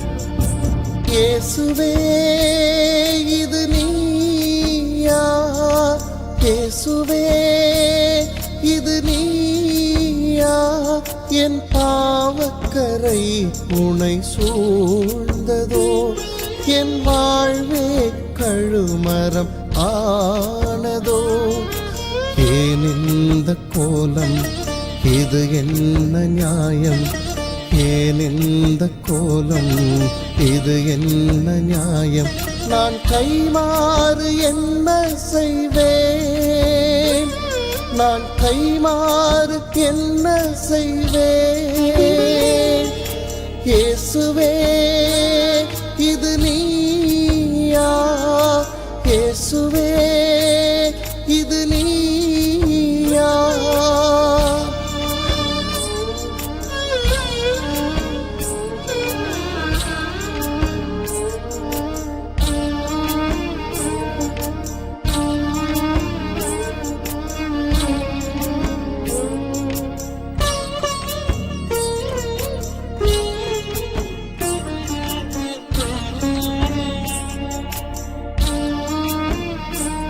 களிமண்ணால் செய்தீர் என்னை, என் இதயம் வறண்டதென்ன உன் சுவாசத்தில் உயிர் பெற்ற ஜீவன் ஒன்று உன் வாசம் மறந்ததென்ன புண்ணிய கையின் வளம் கொண்டு உரு பெற்ற தேகம் சீலிக்க மறந்ததென்ன இயேசுவே என்னில் பாவம் நிறைந்துள்ளதே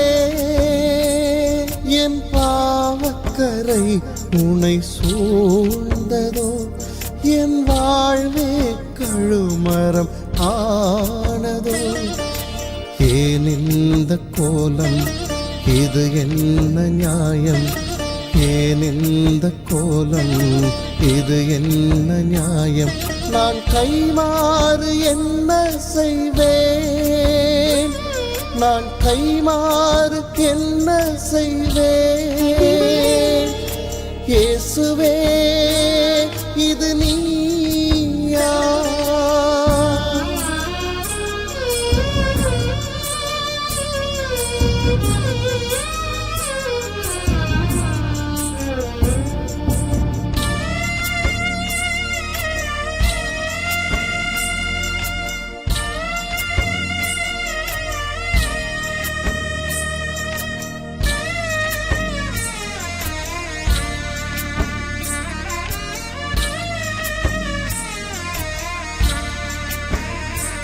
இன்று அதிசயம் நிகழும் என்று வந்த கூட்டம் அதிகம் உண்டு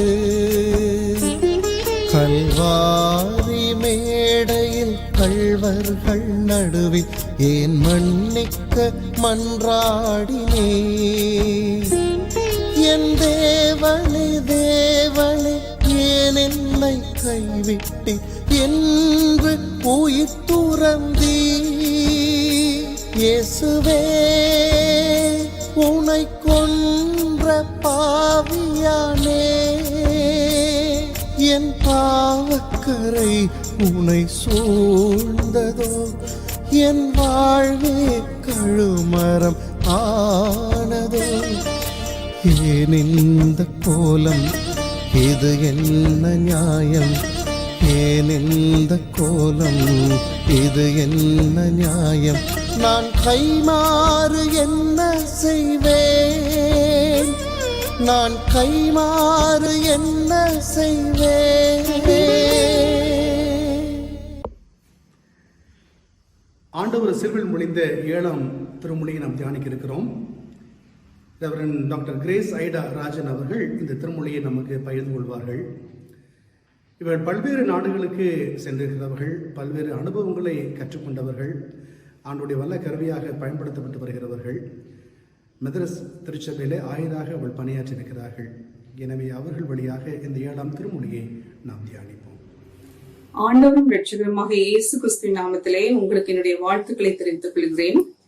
கிறிஸ்து சிலுவையில் மொழிந்த அந்த 7வது வார்த்தையை குறித்து நாம் தியானிப்போம். லூக்கா 23:46 வசனம் இப்படியாக சொல்லுகிறது, பிதாவே உம்முடைய கைகளில் என் ஆவியை ஒப்புவிக்கிறேன் என்று இயேசு மகா சத்தமாய் கூப்பிட்டு சொன்னார். இப்படி சொல்லி ஜீவனை விட்டார். Jesus called out with a loud voice, Father, into your hands I commit my spirit. When he had said this, he breathed his last. இந்த நாட்களின் சூழ்நிலை எப்படியாக இருக்கிறது? The context today is something like this. உலகம் முழுவதும் இந்த corona தொற்றுவினால் மரணத்தின் வாசனை எல்லா இடங்களிலும் வீசிக்கொண்டிருக்கிறது. ஒவ்வொரு நாடுகளிலும் இத்தனை பேர் மரித்து போனார்கள். நம்முடைய நாட்டில் ஒவ்வொரு ஸ்டேட்ஸ்லயும் ஒவ்வொரு மாநிலத்திலும் எத்தனை பேர் மரித்து போனார்கள், இதையே நாம் தினமும் கேட்டுக்கொண்டிருக்கிறோம். மரணம் மிகவும் பெரிதானது. தங்களுக்கு அருமையானவர்களை இழந்தவர்களுக்கு தான் இந்த கஷ்டம் தெரியும்.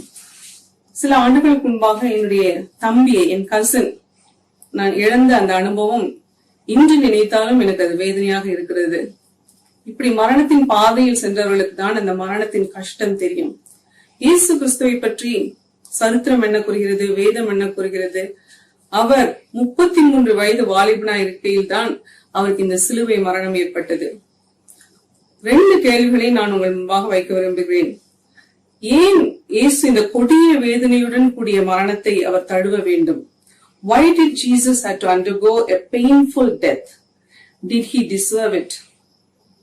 இரண்டாவது, இந்த மகான் இறந்த தினம் பேட் டே அல்லது பிளாக் டே என்று சொல்லப்படாமல் குட் ஃப்ரைடே என்று ஏன் அழைக்கப்படுகிறது? Why do we have to call the death day of Jesus as Good Friday? இவற்றுக்கான முக்கியமான விடை அது ஒரு விடைதான். சுருக்கமாக அதை நாம் காண்போம். One answer primarily for these two questions. இயேசு விண்ணை விட்டு மண்ணுக்கு வந்ததே மரிப்பதற்காகத்தான். பழைய ஏற்பாட்டு தீர்க்கதரிசிகள் எல்லாரும் இயேசு கிறிஸ்து செய்த அற்புதங்களை அவர்கள் செய்திருக்கிறார்கள் என்றுதான் சொல்ல வேண்டும். OT saints have performed almost all types of miracles that Jesus did. ஒரு சில உதாரணங்களை சொல்ல விரும்புகிறேன். சூரியன் தரித்து நின்ற அந்த இயற்கை அற்புதங்கள், நேச்சுரல் மிரக்கிள்ஸ். வியாதிகள் சுகமானது, ஹீலிங் மிரக்கிள்ஸ். சிறிது உணவை பலர் சாப்பிட்டது, அந்த ஃபீடிங் மிரக்கிள்ஸ். பொல்லாத ஆவிகள் விரட்டப்பட்ட அந்த அற்புதங்கள், தாவீது சவுலிடத்திலிருந்து அந்த ஆவியை விரட்டின அந்த சம்பவம், எக்ஸாசிசம்ஸ். மரித்தவர்களே உயிர்த்தெழுந்திருக்கிறார்கள், ரெசரக்ஷன் மிரக்கிள்ஸ். விதவியின் மகனை இயேசு உயிர்ப்பித்தது போல எலியா போன்றோரும் பழைய ஏற்பாட்டில் உயிர்ப்பித்திருக்கின்றனர். எனவே இந்த இயேசு எந்த விதத்தில் அவர் தனித்தன்மை வாய்ந்தவர்? நான் சொல்லுவேன், அவருடைய மரணத்தில் அவர் தனித்தன்மை வாய்ந்தவர் என்று. One unique feature that differentiates Jesus from any other Old Testament saint or prophet is his death. ஏன் இப்படி சொல்கிறேன்? பாவமற்ற இயேசு சிலுவையில் அணு அணுவாக மரித்தது எதற்காக? நமக்காக, நமக்கு பதிலாகத்தான். Jesus died in the place of all human race. இதை ஏற்றுக்கொள்வோருக்கு பாவ மன்னிப்பை ஆண்டவர் வாக்குறுதி இருக்கிறார். இயேசு கிறிஸ்துவின் ரத்தம் சகல பாவங்களையும் நீக்கி நம்மை சுத்திகரிக்கும். The blood of Jesus Christ forgives us from all sins. எனவேதான் இது நல்ல வெள்ளி என்று அழைக்கப்படுகிறது. It's called Good Friday. இது ஒரு நல்ல மரணமும் கூட. இயேசு என்ன சொல்லி மரித்தார்? பிதாவே, உம்முடைய கைகளில் என் ஆவியை ஒப்புக் கொடுக்கிறேன் என்று. உமது கையில் என் ஆவியை ஒப்புவிக்கிறேன் என்று தாவீது சங்கீதம் 31:5 சொல்கிறான். இந்த ஜெபத்தை இரவு நித்திரைக்கு செல்வதற்கு முன்பாக ஒவ்வொரு யூத குடும்பமும் செய்து அவர்கள் படுக்க செல்வதுண்டு. இயேசுவின் அடியவருக்கு மரணம் நித்திரைக்கு ஒத்ததுதான். 3ஆம் நாளில் இயேசு மரணத்திலிருந்து அவர் உயிரோடு எழுந்து அந்த மரணம் என்னும் கொடிய அனுபவத்தையும் அவர் வென்றார். Jesus won the painful reality of death for all of us by rising on the 3rd day. He has given the same assurance for his children, his followers. What a joyous hope. அவருடைய அடியவருக்கும் அதே வல்லமையை கொடுத்திருக்கிறார். ஆகவேதான் இயேசுவின் காலத்திற்கு பின் வாழ்ந்த ஸ்தேவான் என்பவரும் அவர் மரிக்கும் போது இப்படியாக சொன்னார், கர்த்தராகிய இயேசுவே, என் ஆவியை ஏற்றுக்கொள்ளும். இந்த இயேசுவை தெய்வமாக கொண்டிருப்போரின் மரண நாடும் நல்ல நாளாகவே இருக்கும். ஏனென்றால் அது ஒரு தூக்கம் தூங்கி எழுந்த ஒரு அனுபவம் போலதான் இருக்கும். நாம் நேசிப்பவர்களும் இயேசுவின் பிள்ளைகளாய் இருந்தால் எல்லாரையும் நாம் மீண்டும் சந்திக்கலாம், சேர்ந்து நித்தியமாய் வாழலாம். For all of God's children, their death day is a good day. It's like waking up from a sleep. If their loved ones are God's children too, they get to meet again and live together eternally. இந்த நாள் ஒரு நல்ல நாள்.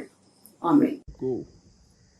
எம்மையும் உம்மை போல் மாற்றிடவே ஜீவனையும் தந்தீரென்றோ என்ற பாடலை reverend Sekar அவருடைய குடும்பமும் மிஸ்டர் ஜபா அவருடைய குடும்பமும் பாடியுள்ளார்கள். ரெவரன் சேகர் அவர்கள் திருச்சி தஞ்சை திருமண்டலத்திலே ஆயராக பணி செய்து வருகிறார்கள். மிஸ்டர் ஜபா அவர்கள் கரூரிலே பணி செய்கின்றார்கள். இப்பாடலை கேட்டு ஆண்டவருடைய சமூகத்திலே நம்மை முழுமையாக ஒப்படைப்போம்.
அன்பானவர்களே, ஆண்டவருடைய சிலுவை மொழிகள் 7 நாம் தியானித்திருக்கிறோம்.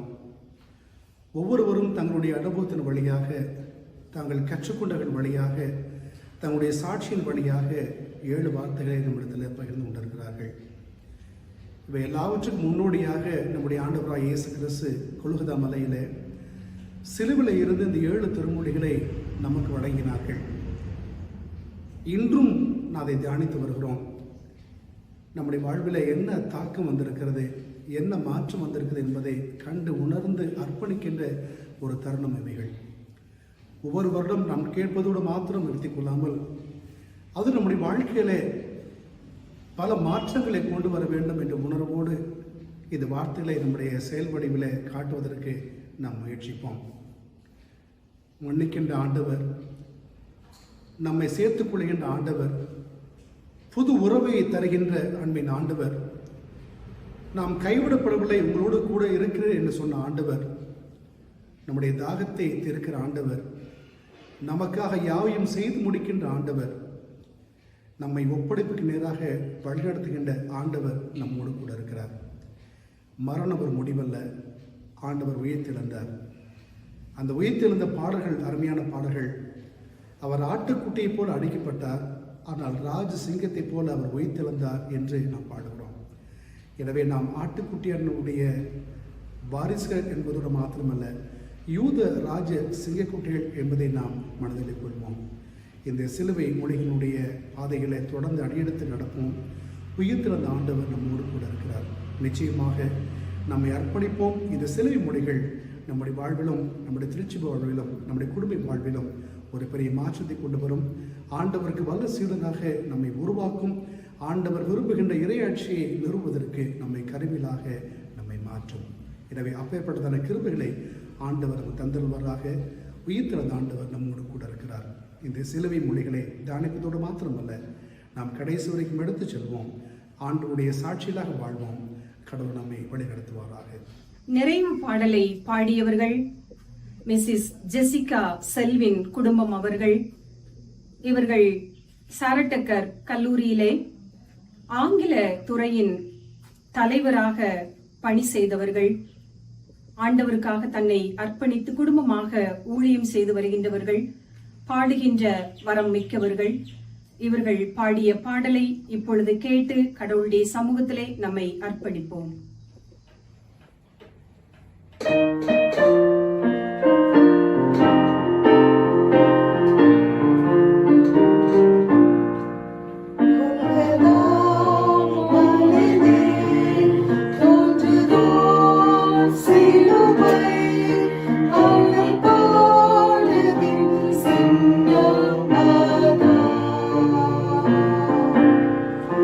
Miss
கிறிஸ்துவுக்குள் அன்பான சகோதர சகோதரிகளே, ஆண்டவராகிய இயேசு கிறிஸ்து நாமத்திலே உங்களை வாழ்த்துவதிலே அதிக மகிழ்ச்சி அடைகிறேன்.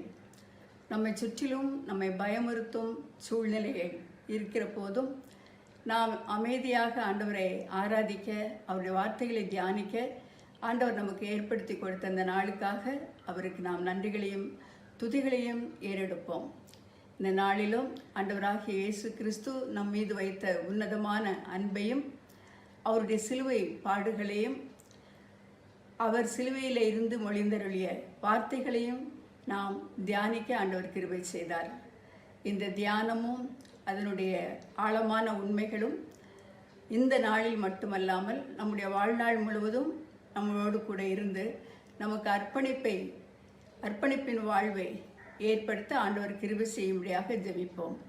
அதோடு கூட வருகிற ஞாயிறு ஆண்டவரின் உயிர்த்தெழுந்த திருநாளை நாம் அனுசரித்து ஆண்டவருக்குள்ளாக திடப்படுத்தப்பட்ட மக்களாக வாழ ஆண்டவர் நமக்கு கிருபை செய்யும்படியாக நாம் திருச்சபையாக அனைவரும் ஆண்டவருடைய சமூகத்திலே நம்மை அர்ப்பணிப்போம், ஜெபம் செய்வோம்.